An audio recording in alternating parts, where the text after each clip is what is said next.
Hey, welcome to Flight Test. I'm Dave, and with me I have... Josh. Oh, that's your name? That's my name. Hi. Hi.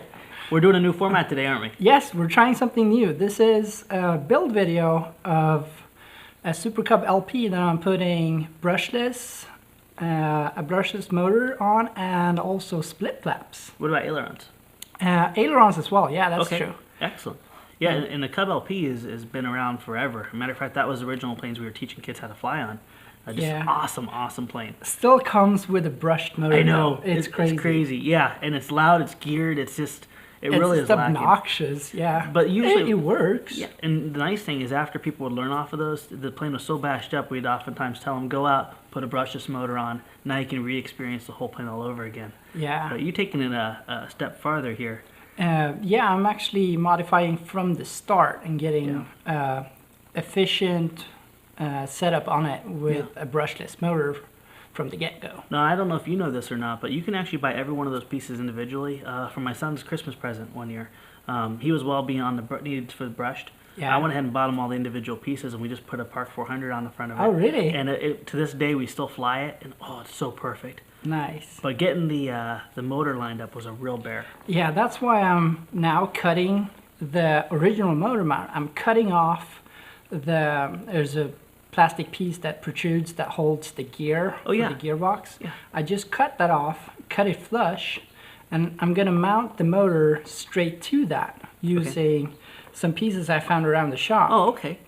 So this is the tail assembly, the top plate for Chad's tail assembly on his tricopter parts. Oh, nice. That I'm using for the back plate. And then I'm gonna find some standoffs later. That's just stuff we have laying around in the boxes that comes with motors, and we just put them on the box. And they actually, there's other people out there now that already make like a cast brushless, like a conversion to mount a motor directly with no issues whatsoever. Which is really nice, yeah. What I did with mine is I just put a stick mount, and I put a stick mount to motor mount, and then just turned it backwards, and I was able to get that same result. But you did have to make new holes in the firewall as well, though. So this is pretty cool because it's pretty cheap to do. Yeah, it's really cheap. I didn't actually spend any money. It was just parts we had laying around. People could do the same thing with a piece of plywood rather than the G10. Exactly. This is just the convenience of me having it around. So I use the G10 mostly to have a bigger surface to glue on. Okay. Because I'm screwing it in and I'm gluing it in just to make it super strong. Nice. Yeah, you want that. Yeah, just to make sure. I usually, when I build, I usually go for the overkill rather than hope it works. I'd rather go... Well, that way you know when it's done, it's really done. Yeah. Now, what are you listening to? Audiobooks. I'm listening to, currently Harry Potter again. Is that because your mind's always going 1,000 different directions? You need something to kind of...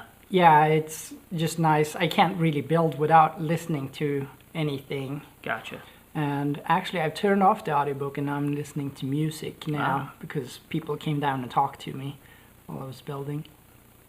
So, what I'm doing now is I'm still putting all the pieces together for the motor mount. Okay.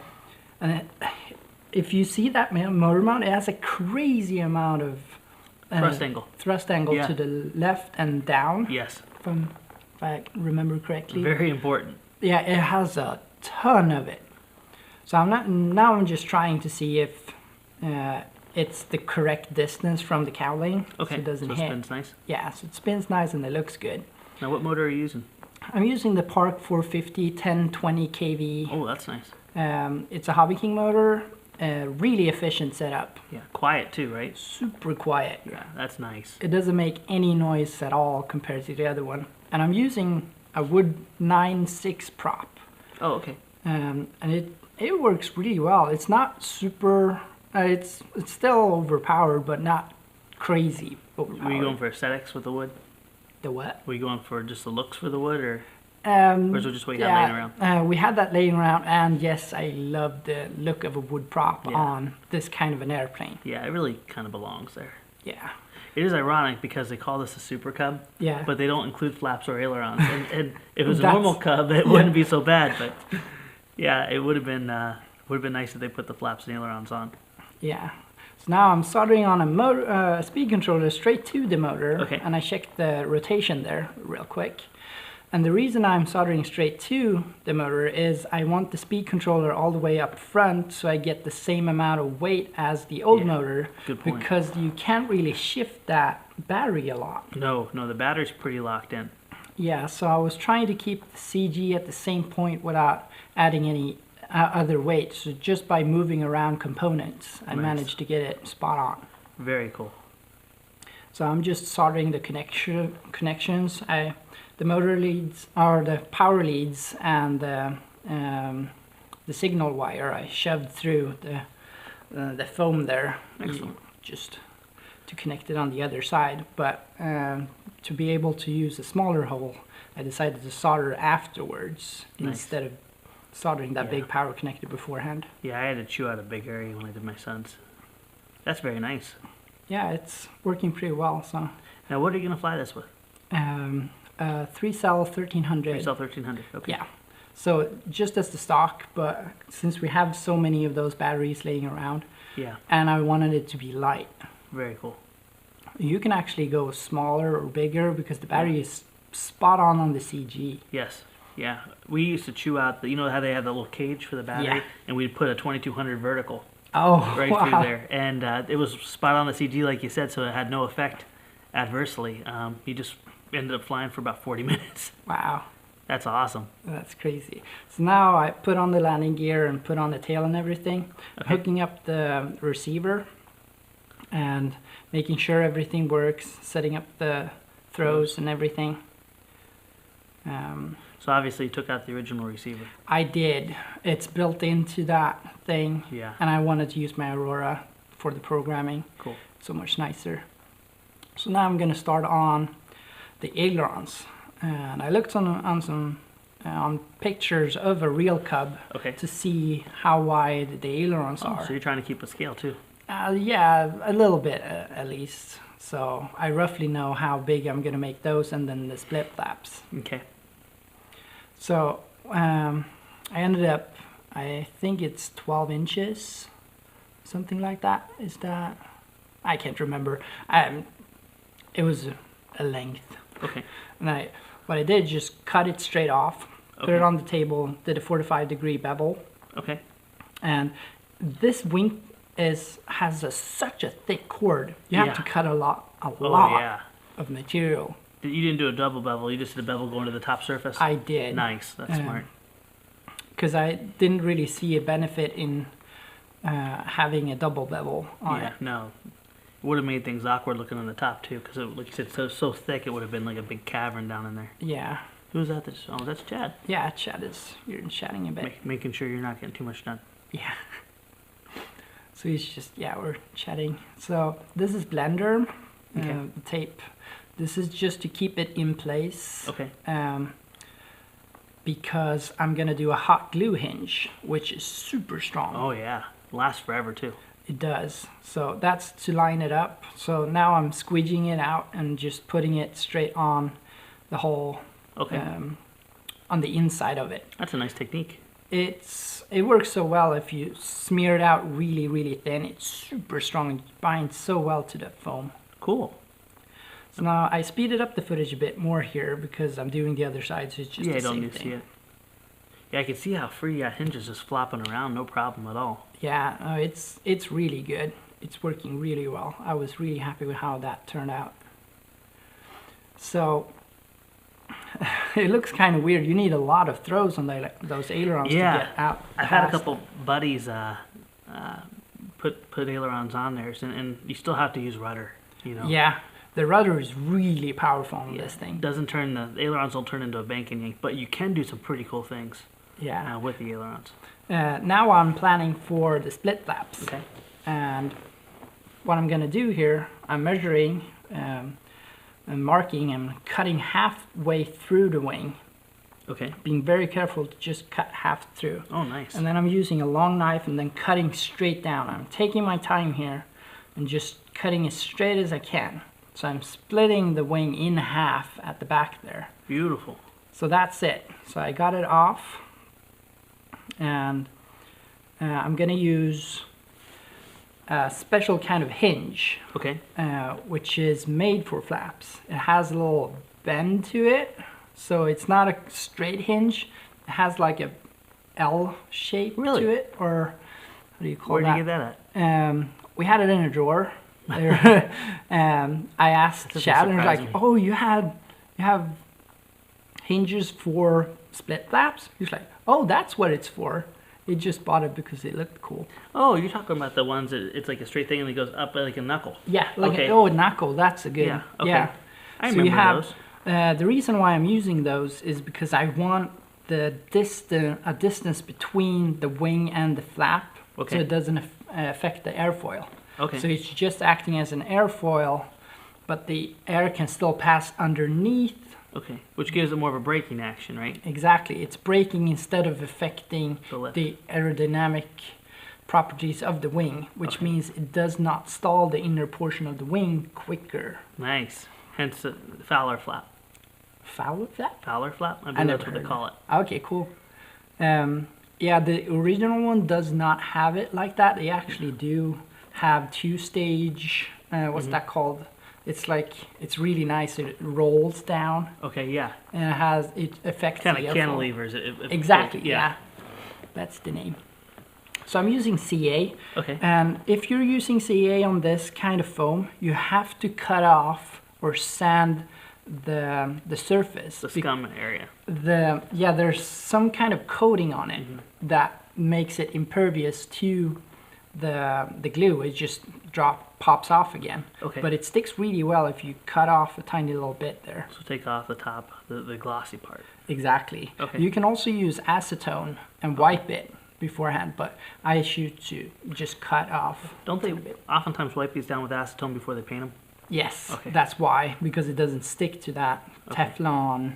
There's some Teflon or I think something. it's actually the release agent they put in the molds when they inject it. Exactly. That release agent stays with the plane. Yes, I think it's Teflon I based or I something. love how so it looks. It looks really clean, and I love the knuckle hinges. Yeah. They look really nice. So now I'm done with the second one. I'm gonna add carbon fiber to the middle of the flaps because they were a bit too floppy for my Because they're taste. so thin. Yeah, so actually I'm adding one, let's see if, yeah, I'm using and I'm cutting just a slit, and I'm gonna insert it and glue it with CA. Wow, there really wasn't much meat there. No, it's pretty thin. But with that stiffener and the hinges, it really stiffened up really nice, and it Cool. doesn't flex at all. Okay. So I'm also coating the whole back side of it with CA glue, Okay. and that also stiffened it up tremendously. Kind of soak down into the foam. And Exactly, it worked Excellent. really well. It's a nice trick. Yeah, so I'm doing the second one now, the exact same thing. One of the split flaps turned out a tiny bit thinner than the other one, Okay. but they were both really stiff after this. Oh, good. So I'm gonna use separate servos to drive both of them, because I have an 8-channel receiver in there. Yeah. I might as well use it, and then I can set if they're for some reason offset or something. The servos doesn't move exactly the same. Yeah. I you can control synchronize that. them. Yeah, and also I can mix it with ailerons Oh, and do wow. crazy stuff like that. You can even mix it probably with your rudder, so you have some drag, huh? Yeah, you could do some crazy stuff. Now I'm adding a carbon fiber spar to the wing to make it flat Okay. and stiff, because it's ridiculously floppy originally. I remember that. Yeah, it's terrible for being so. It's not a Hey. long wing, I mean, but it's No. still super floppy. We used to have to put packing tape on the very bottom of them, and that still scared us. Yeah. I bet. Yeah, when you pull high G maneuvers, if you don't have that bracing, it's just going to snap, it feels like. I like how you're using the bag there. That's to keep the glue off your fingers, right? Exactly. Now, this is a different day. I noticed your wardrobe just suddenly Yes. changed. I spent around 4 hours total on this build, Okay. and it was getting late, so I decided not to continue with the wing and do that the second day. instead. So I'm just gonna finish up and go out and fly it after this. Nice. And You look very happy. yeah, I'm talking to Chad again. So yeah, I'm infusing it with CA again, using thin CA on. Afterwards, I've glued it in to really soak it in. Excellent. And it's super stiff, and it's flat as an arrow, or what do you call that? Flat as a board. Yeah, so it's laying really flat. Cool. And now I'm cutting out the holes for the servos. And what I do is I take the servo where I want it, and I push it down, and it makes an imprint in the foam. Nice. And then I cut that with the X-Acto blade, the outline, and then I take a needle nose plier Pluck out the and pluck it. Yep. Exactly. So you make it really nice and flush. Now I'm installing the control horns, and that's the control horns we use. on the speed builds? Exactly. Oh, nice. They are awesome. They were the perfect width. It's the exact width of the wing there. Another happy accident, huh? Yeah, it was great. They work really well. And Cool. since we have them, I might as well use them. Yeah. They are very versatile. Yes, they are. So I'm using, I'm putting the control horn quite high on the servo, and also close to the hinge line to get a lot of throw, because I know I'm going to end up needing a lot. Makes sense. Yes. This is pretty straightforward. It's just a matter of adjusting and getting it. And I'm using a servo tester from Hobby King, which is... Those things are awesome. Yeah, they're worth so much. And we have it plugged in straight to a BC, hooked up to a power supply, so it's always powered. So you can just on the go. Yeah, I use it 2 or 3 times a day when I'm doing stuff. For centering up and stuff, it's worth so much. I like how you leave it plugged in and centered while you're getting everything hooked up, so it's not even moving around then. Exactly. So it's really worth it. The worst thing is when you plug in, you're playing all the surfaces. And you're like, no. It's kind of defeating. Now, I did notice that you took careful care to make sure where your wires ended. Yes. That's probably a really important thing for people to keep in mind when they put servos someplace. Yes, you always want the servo. I embedded it in the foam itself, so I cut it, and I made sure it's not going to be in the way for the other servo here. Okay. So always think of which direction the wire is pointing and where it's going to go before you install the rest of the stuff. It's always a good idea. Yeah, you're plucking that foam out. Yeah, so I'm doing one side at a time here, so I can just take the measurements and copy it. Yeah. Beautiful. Just make it easy. So once again, I'm using the servo tester, and I'm putting it at the extreme instead, because this is going to be flap. Okay. So I want it to be flat when it's at the extreme of one end. I want it all the way to one end when it's pushing it down. Okay. So you don't waste half of the throw. Makes a lot of sense. So instead of centering your servo, you use it all the way to one end and then set it up. Or theoretically, center would probably be the first step in your flaps. Yeah, or some it would be kind of- 45 degree, Yeah. roughly. Very clean setup. Yeah, it's... The thing I like about this is, boy, it's hard pressed to find someone that doesn't have exposure to the Super Cub LP. Yeah. You know, it's such a great mod for it because it just makes it a whole different airplane then. It does. It's just fun, and it looks awesome in the air. You're gonna see later. I'm gonna take it for a flight soon, and the flaps actually doesn't do as much as I thought they would, considering how big they are for the airframe. Yeah. It hardly slows it down, but it does make it take off even quicker. Oh wow. It takes off in like 2 feet. That's hysterical. So it's a stall aircraft now. It's kind of ironic that you know, obviously air does not scale. So It doesn't. When you're smaller, you need much more extreme control surfaces to get the same effect as you would on a bigger plane, right? Exactly. The air molecules stay the same size, whatever you do. So now I'm speeding up the footage again, doing the other side. Okay. And you can see I embedded the wires from both servos. I just cut a slit and then used a screwdriver to push it in. So I don't even have to glue it or anything. The foam expands again and keeps it in place really nice. Makes it very serviceable too. Yes. It's very nice. You can just pull it off, take it off again. So now the wing is done. Wow. I'm gonna put it on, gonna hook everything up and double check and program everything. So around to see it with a straight wing, you usually see that dihedral at any angle you're on. So it takes a couple of minutes for me to find all the settings, but it turns out pretty good. Chad is there to help me a bit. Your ailerons look, that's probably one of the nicest aileron mods I've seen. Oh yeah? Oftentimes I see people either do the double bevels or they're just kind of really disproportionate, you know? Also, I'm adding a bit more throw on everything because I really like, I wanted this to be kind of extreme. Okay. So I'm doing more than the recommended setup. I'm also changing the wheels to That's smart. Much bigger. Well, if it's a stall aircraft, you need stall wheels. Exactly. And these were the biggest wheels we had that fit. Okay. Unfortunately, I wanted even bigger. I wanted the really fat Tundra tires. Yeah. But these works well. Are those the ones from Laser Toys?